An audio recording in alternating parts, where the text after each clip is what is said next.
RX Television on RxMuscle.com. This is Ask Dave, better known as hashtag Ask Dave, brought to you by Species Nutrition and Liquid Sunrays. I'm your host, Faruqi. This is your 30-minute question and answer show with Dave Palumbo. All your questions on diet, training, supplementation, IFBB pros, competitions, life, whatever is on your mind, it is all on the table as we now bring in Dave Palumbo. Dave, the good folks over at Titan Medical with a special deal for RxMuscle viewers. Yeah, you know, they do this once or twice a year, and I think it's a great time. I had contacted them and said, hey, look, it's the new year now. I think a little bit of a blood work special would go well because a lot of people want to get blood work done. They want to see where their hormonal levels are at. They want to see what their blood markers are. And obviously, if you're going to go on HRT or you're going to go on any kind of, like replacement therapy, you want to really see where your testosterone level, your estrogen level, DHT levels, all those, vital hormones, IGF-1 growth hormone. Because if your body is not functioning at optimal levels hormonally, we can fix those things. There's easy fixes. But a lot of people don't have health insurance and everything like that. So this month we're doing they're doing a special over at Titan Medical. For men, do you have that graphic?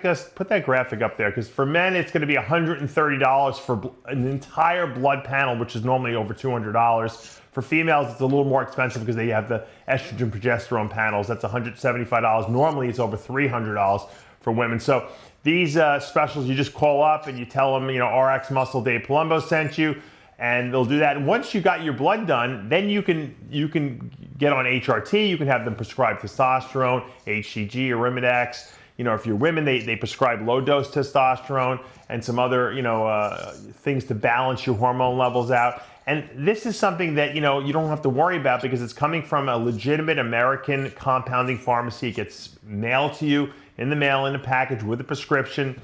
Every month you call them up and say, look, send me this, whatever you happen to need. And it's a no-brainer. And like I said, it's on record. Everything is done legitimately. You have, doctors, reviewing all your blood work at all times, giving you feedback on what you can do to correct different aspects of your blood work.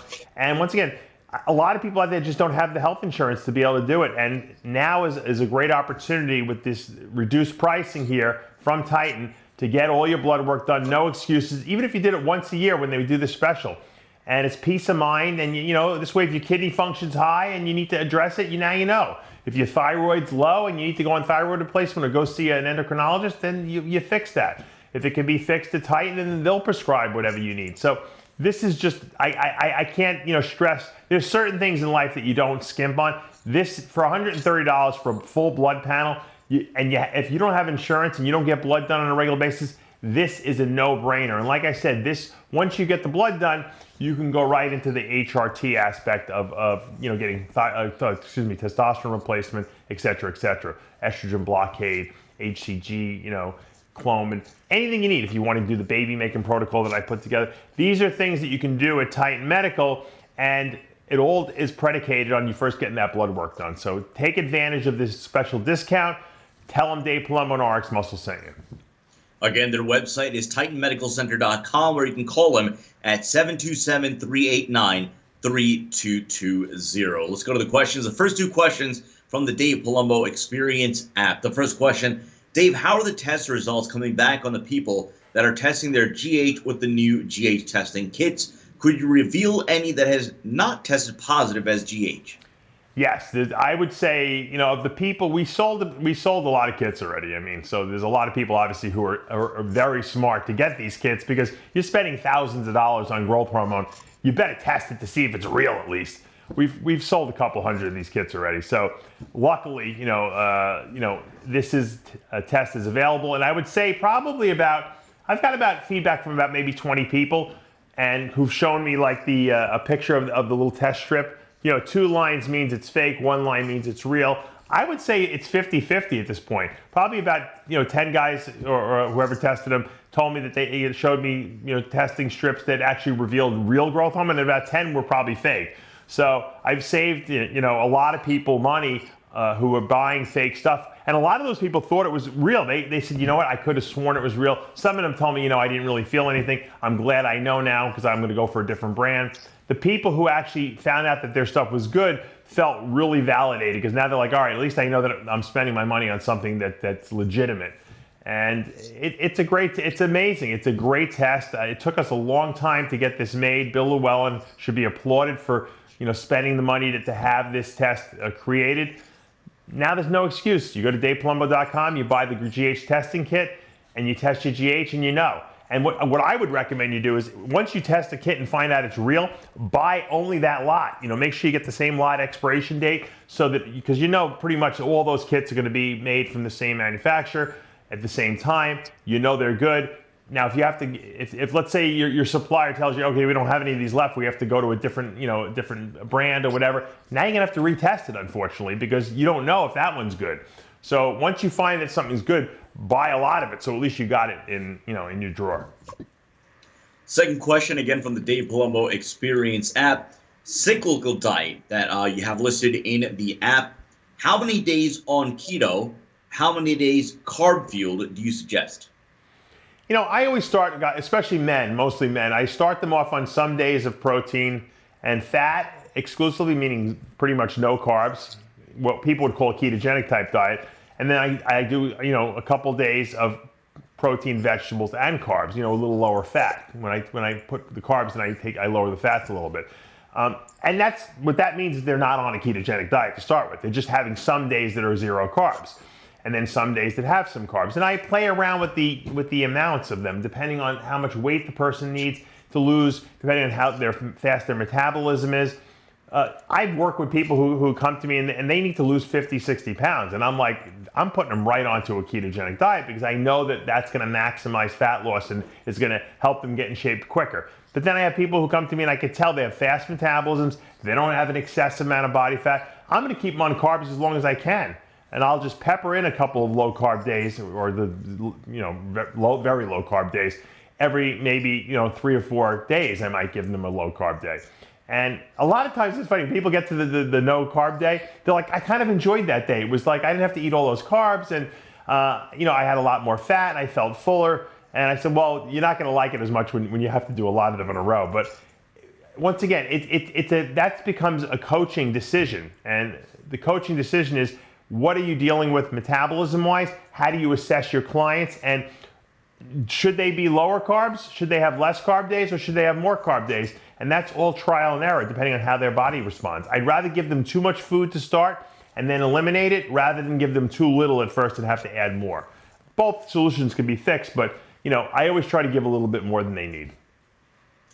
We have a question emailed to us by a good friend of the show, Alan Marashi, big fan of RxMuscle and a huge fan of Species Nutrition. Dave, Stan Efferding has said that grass-fed ground beef is inferior to grass-fed steak because steak is a higher quality than ground beef. Do you agree with this? And if so, why would one be better than the other when both are grass-fed red meat?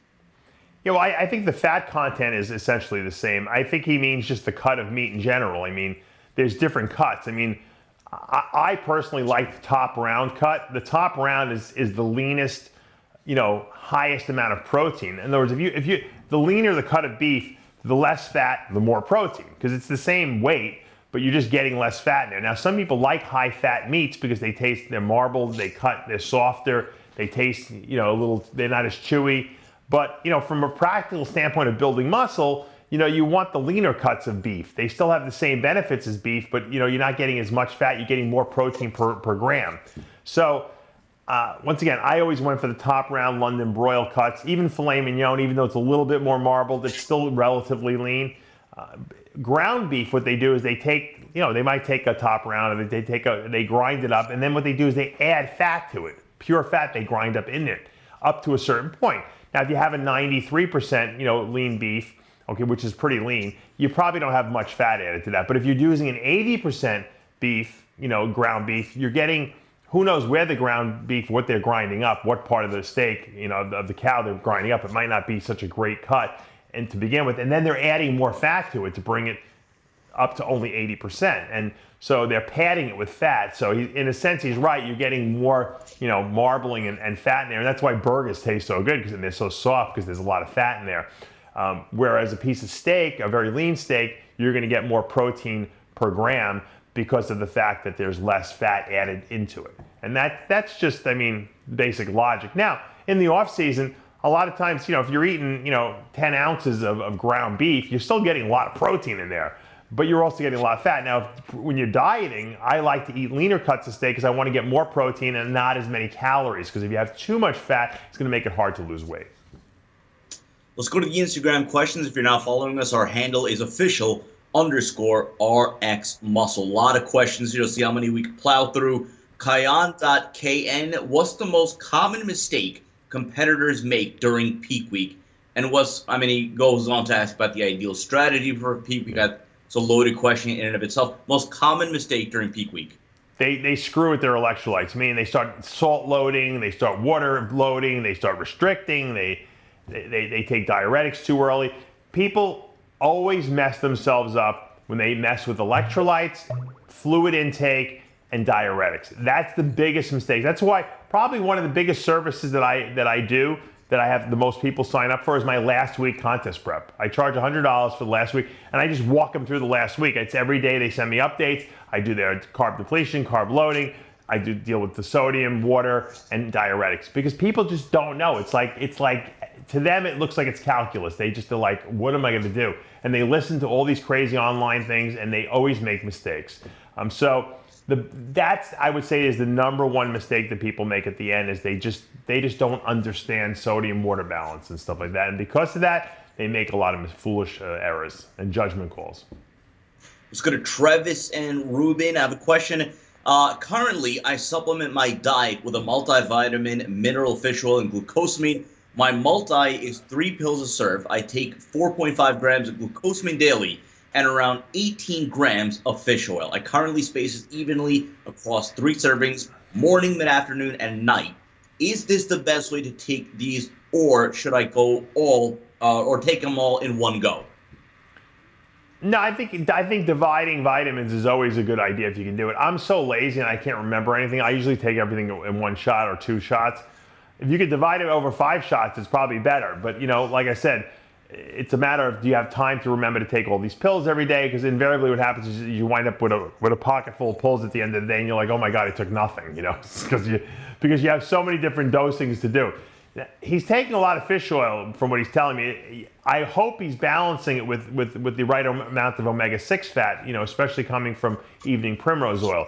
Omega-Lyze, which is our species nutrition essential fatty acid supplement, has the right ratio of omega-6 to 3s. And I think that's really important, because I think if you just take too much fish oil, you can throw your omega-3 to 6 ratio off, and that's not going to be good either, especially for growth. If you have too much 3 and not enough 6, you're not going to grow properly, because you're going to reduce too much inflammation in the body. So be smart about how you do that. Sometimes when you try to mix things yourself, you try to be your own chemist, you wind up, screwing up things, and that's why I try to create the Omega-Lyze formula for you with the right ratios. If you want to take more Omega-Lyze than I recommend, that's fine, but at least everything's in the right ratio, so you're not screwing it up. It's all balanced. So if you took, instead of 6 pills a day, you took 12 pills a day, you're still getting the right ratio, you're just getting more of it.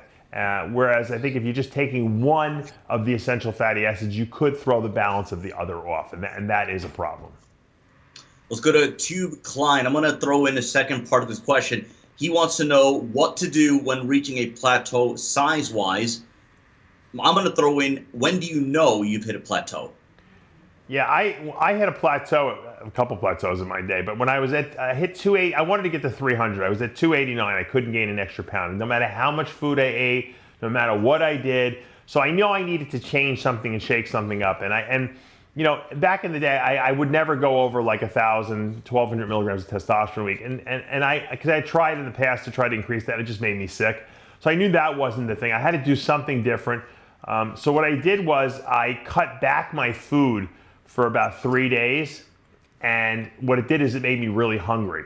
And then I just completely added more food back in, because I was so hungry, I was able to eat more than I was eating before. And I started gaining weight. Also, I remember around that time also, probably maybe a couple weeks after I did the little food experiment where I would cut back and add more, cut back, add more.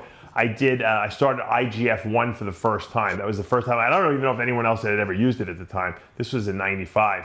And that pushed me past the plateau. So what you got to do is you got to find something that you're not doing that's going to enable you to push past the plateau. Sometimes it might be drug related, sometimes it might be training related, sometimes it might be food related. But if you're eating 12 times a day already, there's not much more food you can eat because you're already probably stuffing it down. So instead of adding more food, you reduce your food and then increase it. So you got to kind of sometimes take a couple steps back to go a couple steps forward. Likewise with your training, if you're training perfectly and you're lifting heavy and you're not gaining anymore, maybe take a break from the gym for a week or two. Even though it seems counterintuitive, how am I going to grow if I'm trying to take off from the gym? I'm going to lose size. No, you're not going to lose size, but you're giving your body a chance to rest, recuperate, build up its stores of what it needs, and then you hit it hard when you come back, and you might find that you get another surge of growth. So whenever you're hitting your head against the wall, stop hitting it against the wall, rest for a second, take a deep breath, and try to do the opposite of what you think you would normally be doing to try to make things better. And a lot of times that's your answer. Swole Johnson has 2 questions, but they're both relevant to our audience, so I'll ask them. Dave, you had some of the best hamstrings in the sport. Tips for better development of the hamstrings. And then the second question, how often would you get work done, like massages, chiropractors, scraping, etc.? When I had never had a massage until I was this was 1995. I think I hit almost 300 pounds. I was probably about 295, and I was sore, miserable. I didn't know what to do. Everything hurt me. And the guy I was training with at the time said to me, look, you got to get a massage. I got this girl, she comes to your house, whatever, she'll massage you. And her name was Mary Ann. I still, I'm friends with her to this day. And she massaged me probably for 25, maybe 30 years, and when I was in the midst of my, the height of my career, I was getting a massage once a week. And it was great because it was deep tissue.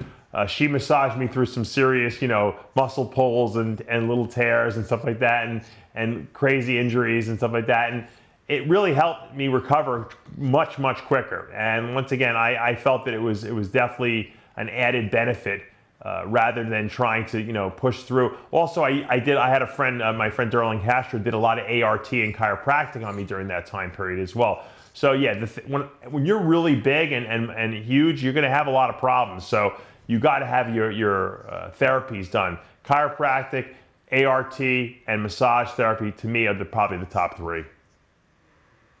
Let's go to, did you answer the hamstring question? Oh, no, I didn't answer the hamstring. I was trying to think of it. I distracted myself, actually. So I believe that the reason why my hamstrings are so good, aside from genetics, I probably have good hamstring genetics, but always squatted very wide, deep, full range squats, and I always control that eccentric or negative portion of the movement. When you're lowering the weight in a squat, you're using a lot of those hamstrings are what's doing most of the work.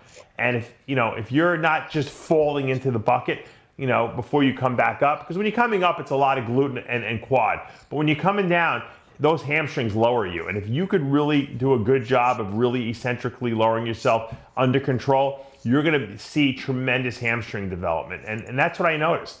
My hamstrings got really, really good from squatting.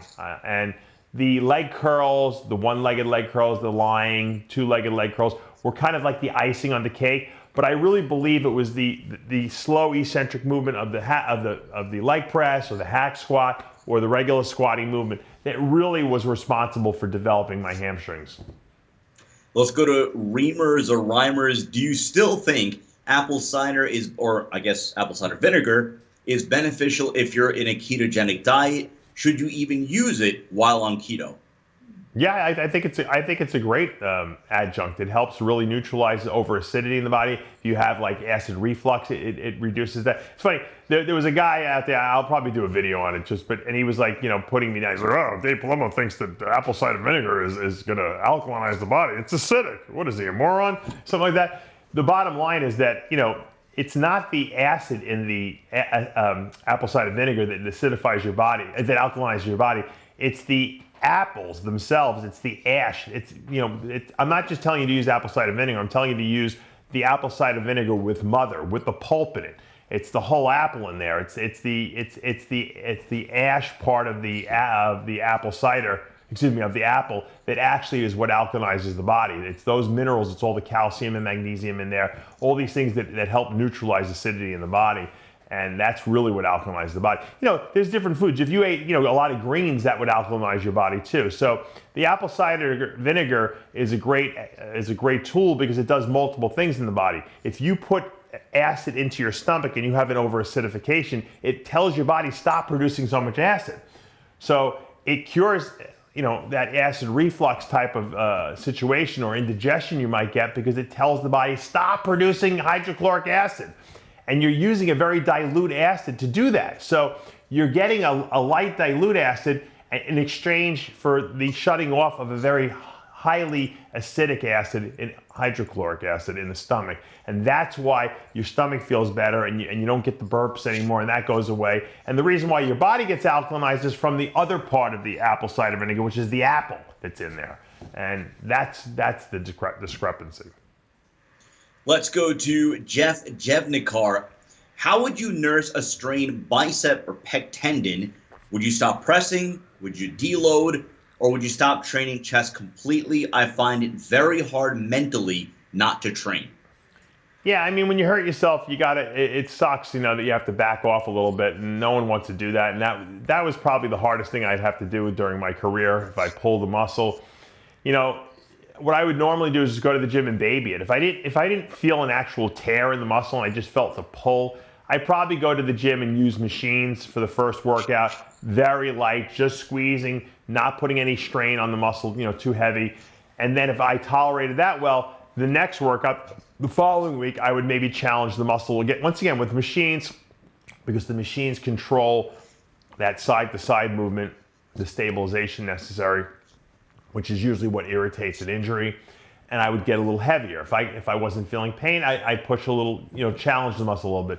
By the third workout, the third week, you're kind of back to what you can start going back to free weight type movements, assuming you don't have any pain. If you're feeling a tweak or it's still not good, then you got to back off a little bit. So that's a very hard thing for people to do. But you know what? Sometimes when you're forced to do that, you actually make more progress, because what happens is you train with very light weights. You work on your form, you really squeeze a lot because you're like, I got to make this count. And then before you know it, when you actually get back to training and the injury's healed, you're actually a better trainer because of it. You've actually forced yourself to learn the movement and to really execute the movement with perfect form.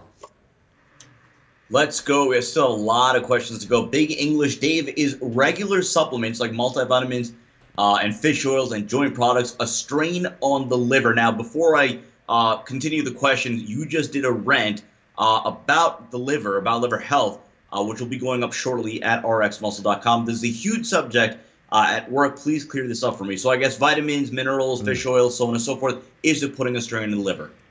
No, because vitamins and minerals are not really broken down by the liver. They're just, electrolytes, minerals, vitamins. If they're in excess and they're water soluble, the kidneys kind of just flush them out.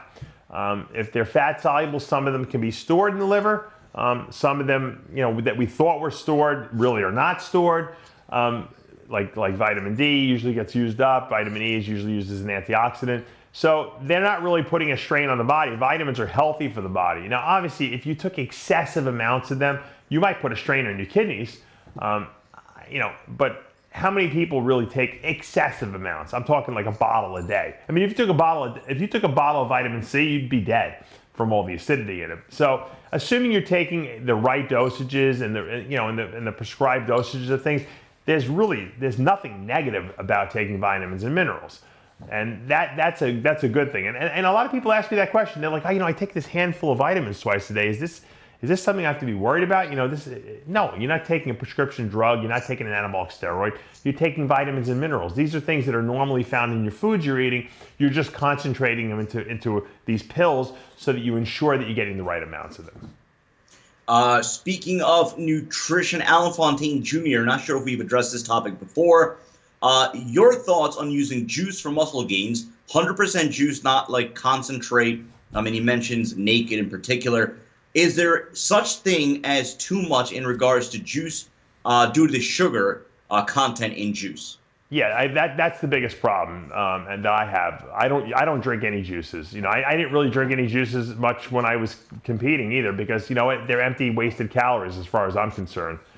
there's tons of concentrated sugar. It's just putting a tremendous strain on your body to produce more insulin. I'd rather eat complex carbs.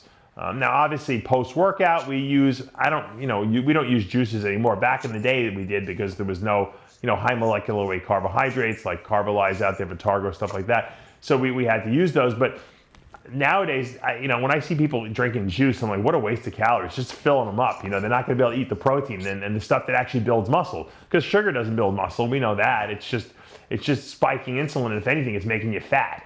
My son likes to, drink apple juice, and we try to not let him drink anything before he eats, because it fills him up, and then he doesn't want to eat the good food. If he wants to have it after, I have no problem with that. Or if he wants to have it as a snack, that's okay. But you're trying to maximize your gains, you don't want to fill up on sugary drinks.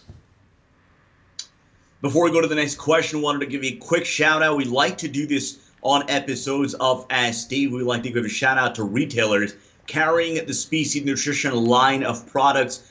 Dave, one of your favorite retailers, a gym that actually adopted the name from Species Nutrition, Species Gym in Katy, Texas. Well, they now have patrolling their store in robot made exclusively of Species containers. We've affectionately nicknamed it Species Tron. Why don't you say a little bit more about your friends over at Species Gym? Yeah, Kyle and Lily are great people. I'm very good friends with them, and they actually just moved the gym, and it's at a great new location. It's bigger. It's amazing. They got great equipment. There's a lot of top bodybuilders in the region who go there. Everyone loves the gym, and they're obviously, because it's Species Gym, they sell all the Species Nutrition products. And yeah, I don't know how they put that together. I got to ask Kyle how he did it, because it's ingenious. I actually thought it was the endoskeleton of Sean Roden when I first saw it. I thought maybe it's actually a robot. But yeah, I mean, they did. I pride myself on creativity, and they out creativity me, if that's even a word. I don't know if Kyle did it or if Lily did it, but Lily's the creative one there. She probably put it together if I know her. But yeah, if you're in that Texas area and you want to pick up some Species Nutrition products at a great price, go in there, ask for Kyle Watson or Lily, and tell them that I sent you in there. They'll give you a great discount, and I'm sure you get a great workout, and the gym is awesome.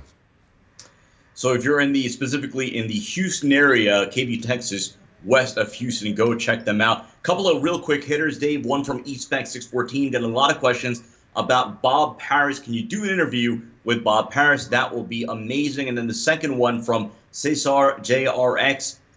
I guess in general, you could relate it to the Arnold Classic upcoming. Your thoughts on Rafael Brandao?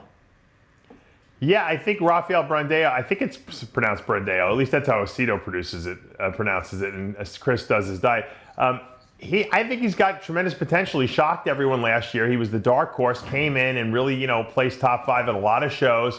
Has tremendous potential. He wasn't the biggest guy in the lineup. I'm sure over this past offseason, he probably put on some nice size. Everyone's, I guess, looking forward to seeing what this guy's going to bring to the stage. He could be another guy that shocks a lot of people, because, people keep forgetting about him because he competed at the beginning of the year. We didn't really see much of him after that. Now he's coming back. I think that him and I think Josh Lenardowitz have got to be the guys that no one's really got on their radar, but they have to definitely watch out for as top 5 contenders for sure. How will he do? I don't know. I know if he brings the same conditioning he did last year, he's definitely going to be right up there in that top 5 group, even with the lineup that we have this year being much more competitive. I just think that he's a guy that has a very pleasing physique to me. Kind of like along the lines of like a Francis Benfato, back in the day, even like Bob Paris. Speaking of Bob Paris, I'd love to get him on the TV show. I haven't even thought to reach out to him a lot. I've been getting a lot of guys from the 90s and 80s on the show recently. We have Ian Harrison this week. We already put up Franco Santoriello earlier in the week. That interview has been super popular. And I think that Bob would be a great interview. And ironically enough, Chris Aceto worked with Bob too back in the day, for those of you who don't know. So I'll get him somehow lined up, and we'll see if we can get a great interview with him and find out what the bodybuilding was back then, because that was even before my time. So Bob almost retired once when I just was first getting into it. So I'd love to know what his feelings were about the industry. And of course, he wrote he wrote that big book when he came out as being gay, and And I'd like to get his opinion on how that affected his career and where he's at this point in time, because I haven't really heard much about him, if he's still in the industry or not. So that's a good suggestion. Let's go to Muscle by Mona's good friend of the show. Dave, more and more people are asking about using bone broth or powdered bone broth as a protein source. Any opinions on this? All bone broth really is digested collagen. I mean, it's a fancy way of saying that. I mean, that seems to be the new in vogue thing. Obviously, collagen being good for the connective tissue, hair, nails, skin. Also, obviously, the lining of your intestinal tract. A lot of people who have colitis issues seem to do well with the collagen protein. You can get it from this company called Bone Broth. I don't know how they made the protein taste so good. I've tried theirs. Once again, it's not whey isolate. It's not egg protein. It's not that high quality protein that's going to help build muscle, but it's good for connective tissue. So it has a place in the regimen, but you can't really substitute for it. Once again, luxury item, I call it. Not the first thing you're going to buy off the shelf, but if you have extra money and you have an issue with the health of your intestinal tract, it might be something you look into.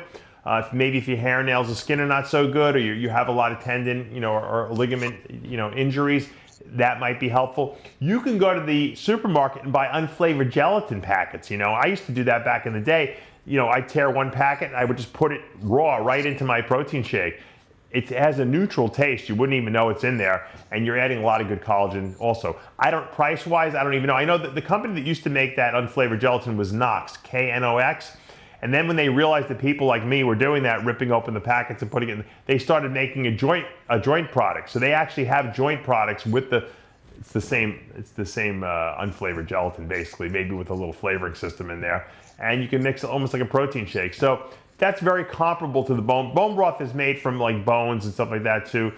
Back in the 20s, when it was during the poverty time, during the, where there was a big depression here in this country, people couldn't afford to buy meat and stuff like that. They were making soups out of, the chicken bones and stuff like that. And all that, cartilage and connective tissue that's on the bone was melting into the soup. That's where the whole idea behind bone broth came from. And, people were getting, good sources of collagen, in what they were eating. Now they weren't getting a lot of protein to build muscle, but their joints and connective tissue were doing great from all that poverty meals, as my dad would call it. But look, it's got a place in nutrition of what we're doing, but once again, luxury item.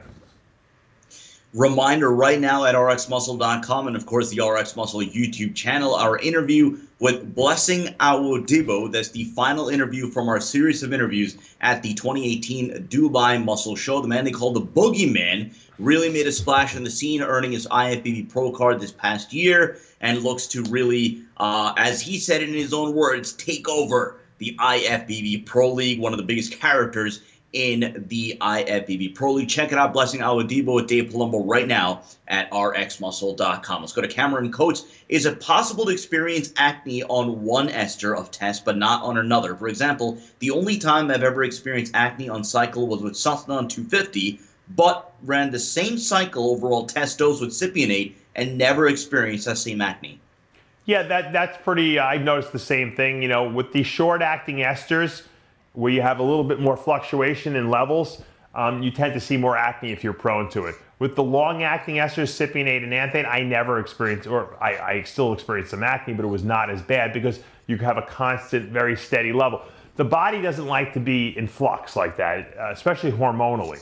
And for people who are prone to acne, when you have that hormonal fluctuations, you get acne breakouts.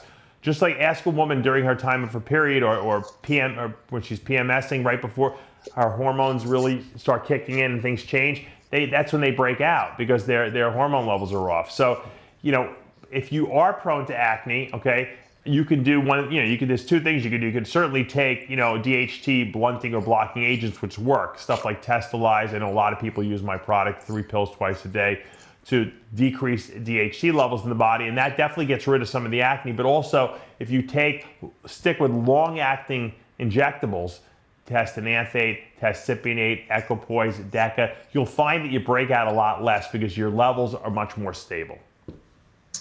Time for a couple of more questions. 1987 Anthony, what does this say? Lead a shot.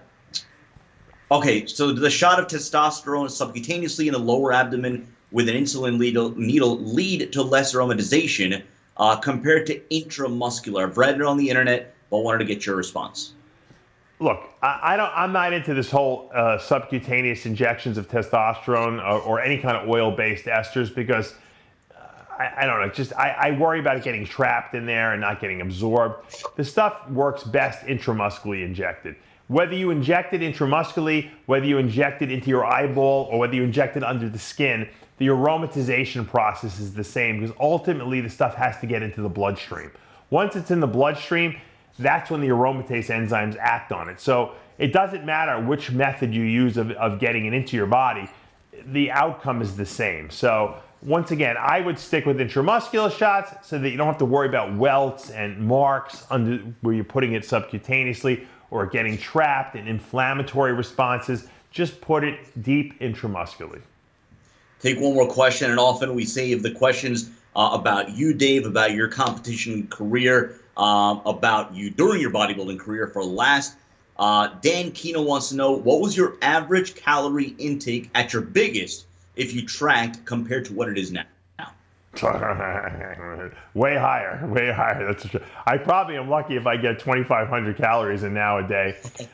Back in the day, I probably was eating like 8,000 on average, and it might have been more. I don't know. I never calculated because it was impossible. I mean, what's like 600 grams of protein right there is what, about 2,400 calories. I probably ate about 250 grams of fat a day. That's another 2,500 calories, and I probably ate about, God knows how many carbs. I probably ate about 800 grams of carbs a day. So that's another, 3,200 calories. Yes, I was probably up around, 7,000, 8,000 calories a day, I'd say. I don't think there were a lot of days where I got, and then I did shakes too. Maybe I was over 8,000. So it's possible. Probably when I was doing 12 meals a day, I probably was close to, 9,000, 10,000 calories a day.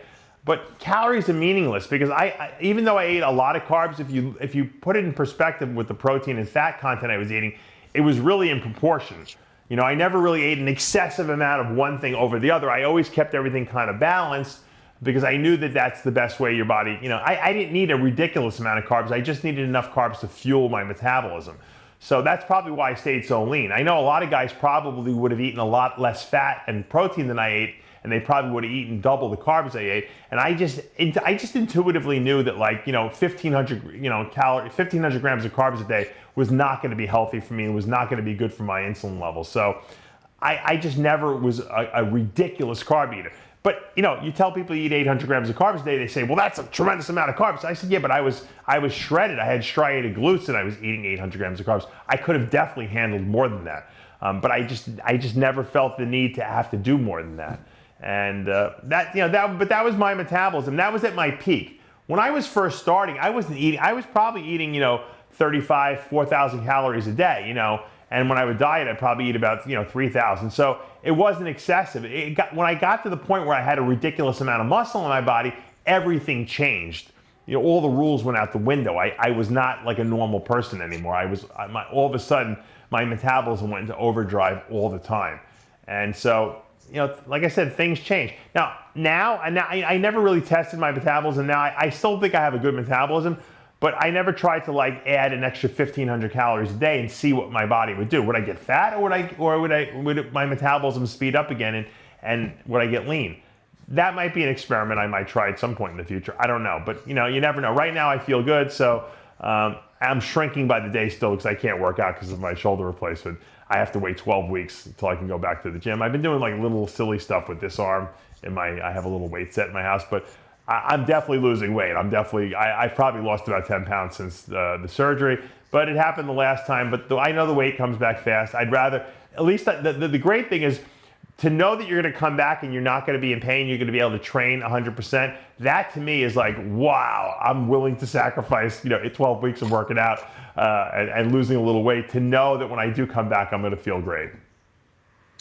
That is going to do for this episode of Ask Dave, again brought to you by Species Nutrition and Liquid Sunrise. Right now on RxMuscle.com, the aforementioned interview with Blessing Awodibo, Franco Santoriello, that went up yesterday. We also posted an update, a much debated update rather of Big Ramy. Big Ramy in Dubai. Some of the facts of him being in Dubai are under contention, but nonetheless, Dave's video about pictures surfacing of Big Ramy in Dubai from the last couple of days, that too on RxMuscle.com. Tomorrow, Ian Harrison, that interview that Dave teased a little while ago, Ian Harrison, that goes up. And then, Dave, you just did an episode of Iron Rage with Lee Priest, if I'm mistaken. If you want to give the audience a little preview of that, that's going to be posted tomorrow. Yeah, I wanted to talk about the Big Ramy thing we put up because, we got some good info. At least we thought we had some good intel on what was going on with Big Ramy.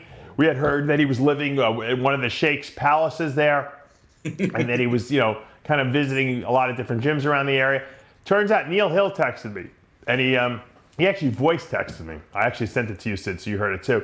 And he said there's absolutely no truth to the fact that Big Ramy is living in a Sheikh's palace. He is friends with the Sheikh who runs, Dubai, but he has his own house there. His family has moved there. They're all living there in a very comfortable house. It's a nice house. It's nothing extravagant, however. He seems to be, according to Neil, he's training at one particular gym there, and that's where he seems to be all the time. Now, who knows? I mean, Ramy may go visit some other gyms to see friends of his and stuff like that. That might be where the pictures are coming from. But there's no truth, at least to what we heard about Ramy living with a sheikh. He is living in his own house. So I wanted to clarify that first of all. And second of all, yes, I just did Iron Rage with Lee Priest. I thought one of the topics I always wanted to talk about with Lee was how do you pick a coach in this day and age? Back in the day, or how do you pick someone to listen to? How do you figure out where the good knowledge is and where the bad knowledge is? Because back in the day, when you read a magazine, all the articles were edited by science editors. So I remember writing articles and people were like questioning, hey, where'd you get this information from? And I had to prove my sources just to show these people that what I was saying was actually accurate. Nowadays, you can put whatever you want up there. So how do you know what you're reading and what you're seeing on social media is actually real? And it's very hard. And we give some of his advice. I think people will enjoy his opinion, as they always do. That is going to do for this episode of Ask Steve on RxMuscle.com. Again, that episode of Iron Rage tomorrow, along with the interview with Ian Harrison, coming up tomorrow at RxMuscle.com. For our producer, Tyler Shore, and Dave Palumbo, I'm Sadiq Faruqi. We'll see you next week.